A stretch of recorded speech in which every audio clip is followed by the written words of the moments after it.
मोर जितना अब खूबसूरत है उससे कई ज्यादा जन्नत में खूबसूरत था। मोर की खूबसूरती पे सभी परिंदे फिदा थे, लेकिन इन सब के बावजूद मोर से ऐसी कौन से खता हो गई थे जिससे अल्लाह तबारक वो ताला ने मोर को जन्नत से निकाल दिया। अल्लाह तबारक वो ताला ने जब हजरत आदम अली इस्लाम और अम्मा हवा को पैदा फरमाया, उसके बाद उनको जन्नत में भेज दिया। वो दोनों जन्नत में बहुत है, पुरस्कून रहते थे, बहुत है लजीजा मेवे पलकाया करते थे। लेकिन एक अनाज जिसको कानी से अल्लाह पाक ने इन्हें मना फरमाया, और वो अनाज गुंदुम था। चूंकि शैतान हजरत आदम अली इस्लाम की वजह से है जन्नत से निकाला जा चुका था, इसी वजह से शैतान की हजरत आदम अली इस्लाम से दुश्मनी हो गई थी। शैतान ये चाहता था कि वो किसी भी तरह हजरत आदम अली इस्लाम को जन्नत से निकाल दे और साथ में अम्मा हवा को भी जन्नत से निकाल दे।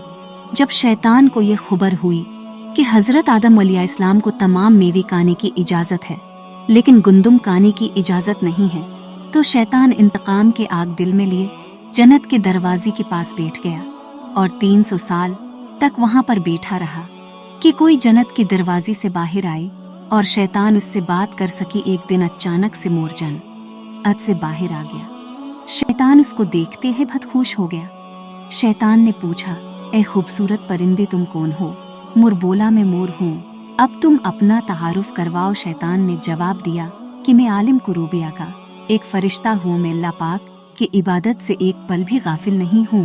मैं चाहता हूँ कि मैं जन्नत में जाऊँ, वहाँ की नेमतों का अपनी आँखों से मुशाहिदा करूँ।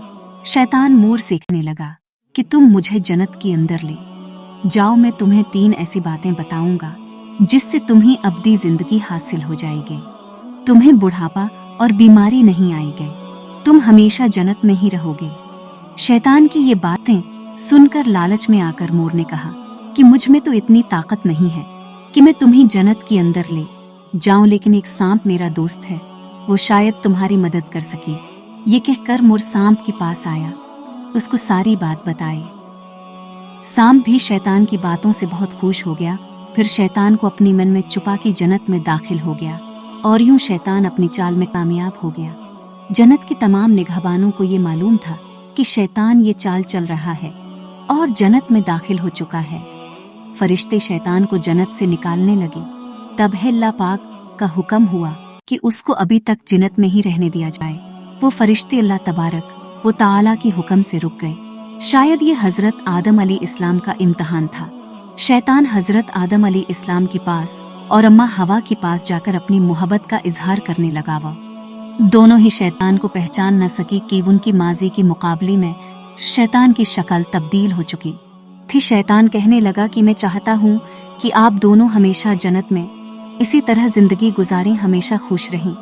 हजरत आदम अली इस्लाम उसके बाद बहुत गौर से सुनने लगी। शैतान ने कहा, अगर आप मेरे बात मान जाएं तो आपको जन्नत की और भी तमाम सहूलतें मिलेंगी। हजरत आदम अली इस्लाम शैतान की बहकावी में आकर कहने लगी कि ये किस तरह मुमकिन है। शैतान कहने लगा, एक गंदुम का दाना अगर आप दोनों चुक लें तो आपको अब्दी हया हासिल हो जाएगी और आप जन्नत में ही रहेंगे। ये बात सुनकर हजरत आदम अली इस्लाम के दिल में रुझान पैदा हुआ, लेकिन उनके दिल में अल्लाह की नाफरमानी का खौफ गालिब आ गया। जबकि अम्मा हवा शैतान की बातों में आ गई, जिस पर अम्मा हवा ने हजरत आदम अली इस्लाम को राजी कर लिया। फिर उसके बाद उन दोनों ने उस गंदुम के दाने को चख लिया। जैसी है गंदुम का दाना उनके अंदर गया तो दोनों की सतर वाजिहा हो गई, जिसके बाद दोनों अपनी अपनी सतर छुपाने लगी और खौफी खुदा से कांपने लगी। इसी दौरान अल्लाह तबारक वो ताला ने फरिश्तों को ये हुक्म दिया कि हजरत आदम अली इस्लाम और अम्मा हवा दोनों को जमीन पर उतार दो। हजरत आदम अली इस्लाम को श्रीलंका के करीब नीची जमीन पे भेज दिया, जबकि अम्मा हवा को जदा की सरजमीन पर उतारा गया। जिन खूबसूरत पैरों से चलकर मोर शैतान को जन्नत के अंदर लेकर आया था, वही खूबसूरत पाँव अल्लाह पाक ने मोर से ले लिए। सांप जो अपनी मन में शैतान को छुपा कर लाया था, उसकी मन की खूबसूरत खुशबू को छीन कर उसमें जहर डाल दिया गया। फिर मोर के साथ साथ सांप को भी जन्नत से निकाल दिया गया।